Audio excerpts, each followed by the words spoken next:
ജില്ലാ പഞ്ചായത്തിലും തെരഞ്ഞെടുപ്പ് നടക്കുകയാണ്. നമുക്ക് ദൃശ്യങ്ങൾ കാണുന്നത് തിരുവനന്തപുരം ജില്ലാ പഞ്ചായത്ത് അധ്യക്ഷയായി തെരഞ്ഞെടുക്കപ്പെട്ടു. അവിടെ വനിതാ സംവരണമാണ്.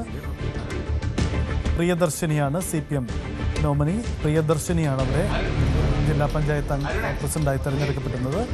നിലവിലെ പ്രസിഡന്റ് ചുമതല കൈമാറുകയാണ്. ജില്ലാ പഞ്ചായത്തുകളിലും തെരഞ്ഞെടുപ്പാണ്. ജില്ലാ പഞ്ചായത്തുകളാണ് യഥാർത്ഥത്തിൽ സംസ്ഥാന രാഷ്ട്രീയത്തിൻ്റെ പൊതുവായ ഒരു പ്രതിഫലനം ഉണ്ടാവുന്നത്. അവിടെ ഒപ്പത്തിനൊപ്പമാണ് സംസ്ഥാനത്തിൻ്റെ പൊതുചിത്രമുണ്ടാവുന്നത്. തിരുവനന്തപുരം ജില്ലാ പഞ്ചായത്തിൽ കൃത്യമായ ഭൂരിപക്ഷം ഇടതുമുന്നണിക്കില്ലെങ്കിൽ കൂടിയും പുതിയ സാഹചര്യത്തിൽ അത് ഇടതുമുന്നണി തന്നെ പ്രസിഡന്റാണ്.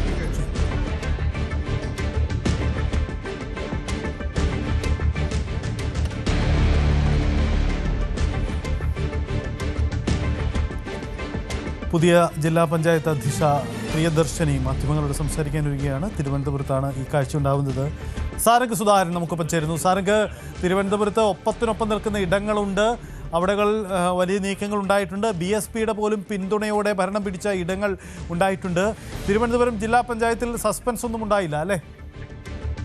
സജിത്ത്, പ്രതീക്ഷിച്ചതുപോലെ തന്നെയാണ് തിരുവനന്തപുരം ജില്ലാ പഞ്ചായത്തിലെ ഭരണം LDF തന്നെ നേടിയിരിക്കുകയാണ്. 15-13 എന്ന രീതിയിലായിരുന്നു സീറ്റ്. അത് ആ രീതിയിൽ തന്നെയാണ് തെരഞ്ഞെടുപ്പിലും പ്രതിഫലിച്ചത്. ഇപ്പോൾ പ്രിയദർശിനി ചാർജ് എടുക്കുന്ന ദൃശ്യങ്ങളാണ് നമ്മളിപ്പോൾ കണ്ടുകൊണ്ടിരിക്കുന്നത്. വൈസ് പ്രസിഡന്റ് തെരഞ്ഞെടുപ്പ് വൈകുന്നേരം 2:30-ക്കാണ്. അതിലും വലിയ അട്ടിമറി സാധ്യതകളൊന്നും തന്നെ പ്രതീക്ഷിക്കുന്നില്ല. മറ്റ് ഗ്രാമപഞ്ചായത്തുകളിലെ കാര്യം നോക്കുകയാണെന്നുണ്ടെങ്കിൽ മംഗലപുരത്ത് LDF വിജയിച്ചിരിക്കുകയാണ്. കോൺഗ്രസ് വിമതനാണ് പഞ്ചായത്ത് പ്രസിഡന്റായി തെരഞ്ഞെടുക്കപ്പെട്ടിരിക്കുന്നത്. കോൺഗ്രസിന്റെ റിബലായി മത്സരിച്ച ശ്രീചന്ദിനെ ആണ് പ്രസിഡന്റായി LDF ഭരണത്തിലെത്തിച്ചത്. കൂടെ നിർത്താൻ, അതായത് ശ്രീചന്ദിനെ കൂടെ നിർത്താൻ വേണ്ടി KPCCന്റെ നിർദ്ദേശം ഉണ്ടായിരുന്നെങ്കിൽ പോലും അത് പ്രാദേശിക കോൺഗ്രസ് നേതൃത്വം ഇതിന് വഴങ്ങാതിരുന്നതോടുകൂടിയാണ് ഈ ഒരു ഇത്തരത്തിൽ LDF കോൺഗ്രസ് വിമതനെ പഞ്ചായത്ത് പ്രസിഡന്റായി വിജയിപ്പിച്ചത്. ഒപ്പം വെമ്പായത്തെ കാര്യം നോക്കുകയാണെന്നുണ്ടെങ്കിൽ UDFന് തിരിച്ചടിയാണ്. ഒരു UDFന്റെ ഒരംഗത്തിന്റെ വോട്ട് അസാധുവാവുകയായിരുന്നു.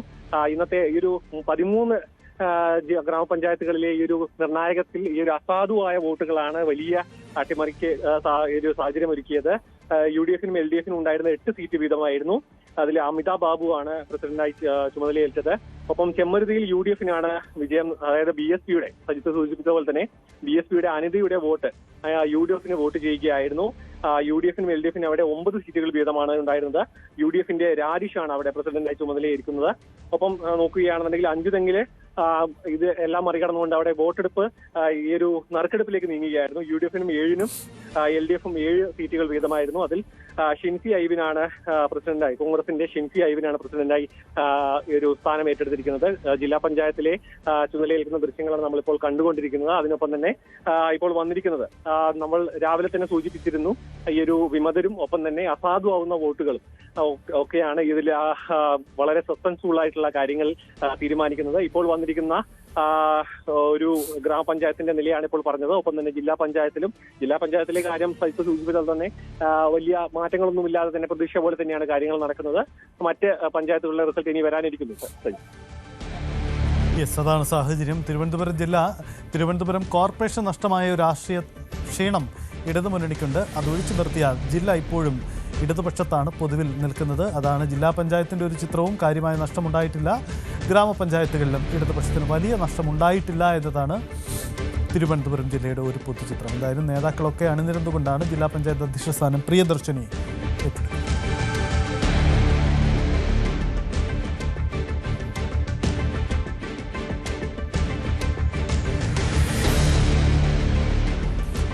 ജില്ലാ പഞ്ചായത്ത് ഒരു ജില്ലയുടെ കൃത്യമായ ഒരു ചിത്രമാണ്. അവിടേക്കാണിപ്പോൾ വരുന്നത്. ഇത്തവണ കൃത്യമായി കഴിഞ്ഞ തവണ ഇടതുപക്ഷത്തിന് വലിയ ആധിപത്യമുണ്ടായിരുന്ന ജില്ലാ പഞ്ചായത്ത്, തിരുവനന്തപുരം ജില്ലാ പഞ്ചായത്തിൽ UDF നില മെച്ചപ്പെടുത്തിയിട്ടുണ്ട്. 13 അംഗങ്ങൾ UDFനുണ്ട് ജില്ലാ പഞ്ചായത്തിൽ. 15 അംഗങ്ങളാണ് ഇടതുമുന്നണിക്കുള്ളത്. ഒപ്പത്തിനൊപ്പം എന്നേറെക്കുറെ പറയാം. ആ രീതിയിലാണ്. വലിയ ചരട് വലികൾക്കൊക്കെ സാധ്യതയുള്ളതാണ് ജില്ലാ പഞ്ചായത്ത് പൊളിറ്റിക്സ്. ആ തരത്തിലാണ് പോകുന്നത്. എന്തായാലും സംസ്ഥാന മന്ത്രി ശിവൻകുട്ടി അടക്കമുള്ളവരുണ്ട്. CPMന്റെ ജില്ലാ സെക്രട്ടറി അടക്കമുള്ളവരുടെ സാന്നിധ്യമുണ്ട് അവിടെ ചുമതല ഏറ്റെടുക്കുമ്പോൾ. രാഷ്ട്രീയപരമായി CPMന് അവകാശപ്പെടാൻ കഴിയുന്ന ഒരു വിജയമായിരുന്നു ജില്ലാ പഞ്ചായത്തിൽ. അതുകൊണ്ടുകൂടിയാണ് ആ തരത്തിൽ അത് ചർച്ച ചെയ്യപ്പെടുന്നത് എന്നതാണ്. ഇത്തവണ വനിതാ സംവരണമാണ് അവിടെ ജില്ലാ പഞ്ചായത്ത്. ABC പ്രോജക്റ്റുകൾ സ്റ്റാർട്ട് ചെയ്തിട്ടുണ്ട്. അതിനെ കൂടുതൽ പ്രവർത്തന പദ്ധതിയിലേക്ക് കൊണ്ടുവരേണ്ടതായിട്ടുണ്ട്. അത് നോക്കി കണ്ട് ചെയ്യാനാണ് ഉദ്ദേശിക്കുന്നത്.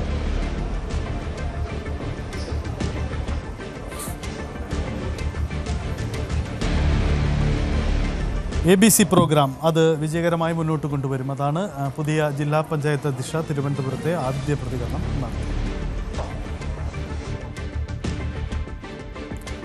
മറ്റു ജില്ലകളിലും സമാനമായ ചിത്രമാണ് ഉണ്ടാവുന്നത്. എറണാകുളം പുത്തൻകുരിശിൽ പഞ്ചായത്തിൽ 2020 പിന്തുണയോടെ UDF ഭരണത്തിൽ നിന്ന് പ്രധാനപ്പെട്ട നീക്കം. UDFിലെ റെജി തോമസാണ് പ്രസിഡന്റായത്. LDFും UDFും തുല്യത പാലിച്ച പോത്താനിക്കാട് പഞ്ചായത്തിൽ നറുക്കെടുപ്പിലൂടെ LDFിലെ KP ജെയിംസ് വിജയിച്ചു.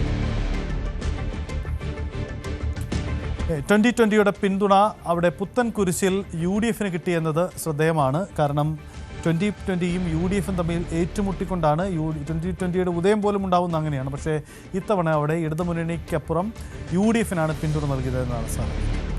ആജ്ഞ രവീന്ദ്രൻ ചേരുന്നു. ആജ്ഞ, എറണാകുളം ജില്ലയിലെ ഈ അധ്യക്ഷ തെരഞ്ഞെടുപ്പ് എങ്ങനെ പുരോഗമിക്കുന്നു? പുത്തൻകുരിശിലെ 2020യുടെ പിന്തുണ UDFിന് ലഭിച്ചു എന്നപ്പോൾ അതേസമയം മറ്റൊരിടത്ത് നറുക്കെടുക്കുന്നു. എന്താണ് ജില്ലയുടെ ഒരു പൊതുചിത്രം? പുത്തൻകുരിശിലാണ് 2020യുടെ പിന്തുണയുടെ UDF അധികാരത്തിലെത്തുന്നത്. LDFിന് പിന്തുണ നൽകാതെ UDFിന് പിന്തുണ നൽകുന്നു.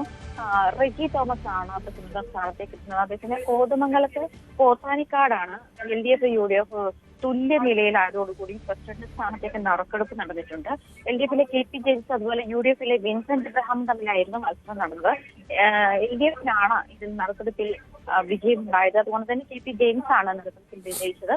ഈ 14-അംഗ ഭരണസമിതിയിൽ LDFിന് 7 അംഗങ്ങളും UDFിന് അതുപോലെ UDFിനും 7-ലാണ്. അതായത് ഒരു സ്വതന്ത്രന്റെ പിന്തുണയോട് കൂടിയാണ് UDF 7-ലെത്തുന്നത്. അതുകൊണ്ട് അങ്ങനെയാണ് ഇപ്പോൾ ഇത് വന്നപ്പോൾ പോത്താനിക്കാട് നറുക്കെടുപ്പിലൂടെ തന്നെ പ്രസിഡന്റ് സ്ഥാനത്തേക്ക് ഉള്ള ആളെ തെരഞ്ഞെടുക്കേണ്ടതെന്ന സാഹചര്യം ഉണ്ടായാലും കോതമംഗലം ബ്ലോക്ക് പഞ്ചായത്തിന് കീഴിലാണ് UDF മുൻതൂക്കം ലഭിക്കാതെ പോയിട്ടുള്ള ഏക പഞ്ചായത്തും പോത്താനിക്കാടാണ്. 7 LDFിനും 6 UDFിനും ഒരു സ്വതന്ത്രൻ എന്നുള്ള കണക്കിലേക്കാണ് അത് പോയിട്ടുള്ളത്. അങ്ങനെ ആ സ്വതന്ത്രൻ UDFിനൊപ്പം ചേർന്നപ്പോഴാണ് 7-7 എന്നുള്ള ഈക്വൽ നമ്പേഴ്സ് വന്നതും അത് നറുക്കെടുപ്പിലേക്ക് പോയതും. അതേസമയം ജില്ലാ പഞ്ചായത്ത് തെരഞ്ഞെടുപ്പ് പുരോഗമിക്കുന്നുണ്ട്. ജില്ലാ പഞ്ചായത്തിലെ ഈ എറണാകുളം ജില്ലാ പഞ്ചായത്തിൽ ഇപ്പോൾ ഈ നിലവിലുള്ളത് സംവരണ ഇതാണ്. ജില്ലാ പഞ്ചായത്ത് പ്രസിഡന്റ് സ്ഥാനം സംവരണമായതുകൊണ്ട് തന്നെ കൂടുതൽ ഒരു പ്രൊസീജിയറിലേക്ക് പോയിട്ടില്ല. അതുകൊണ്ട് തന്നെ അതായത് KG രാധാകൃഷ്ണൻ UDFിന്റെ സ്ഥാനാർത്ഥി പാമ്പാക്കുണ്ട് ഡിവിഷനിൽ നിന്ന് ജയിച്ച KG രാധാകൃഷ്ണനാണ് ജില്ലാ പഞ്ചായത്ത് പ്രസിഡന്റ്. അതുപോലെ വ്യക്തമായ മേൽക്കൈയുണ്ട് ജില്ലാ പഞ്ചായത്തിലായാലും ബ്ലോക്ക് പഞ്ചായത്തിലായാലും UDFിന് 14 ബ്ലോക്ക് പഞ്ചായത്തിൽ 12 UDFിനാണ്. അതുപോലെ തന്നെ പഞ്ചായത്തിലായിരുന്നെങ്കിലും 82 പഞ്ചായത്തുകളിൽ ഗ്രാമപഞ്ചായത്തുകളിൽ 69 UDFിനാണ് ലഭിച്ചിട്ടുള്ളത്. LDFിന് ഇത്രയെടുത്ത് നിൽക്കുന്ന ഒരു സാഹചര്യത്തിലാണ് ഈ പോത്താനിക്കോട് UDF അതായത് ബാക്കിയുള്ള ബ്ലോക്ക് പഞ്ചായത്തുകളിലെല്ലാം മേൽക്കൈയുള്ളപ്പോൾ UDFിന് ഇത് കിട്ടാതെ പോയിട്ടുള്ള പ്രിഫറൻസ് കിട്ടാതെ പോയിട്ടുള്ള ഒരു പഞ്ചായത്താണ് പോത്താനിക്കാട്. ആ ഒരു സാഹചര്യത്തിലാണ് കോതമംഗലം പോത്താനിക്കാട് നറുക്കെടുപ്പിലൂടെ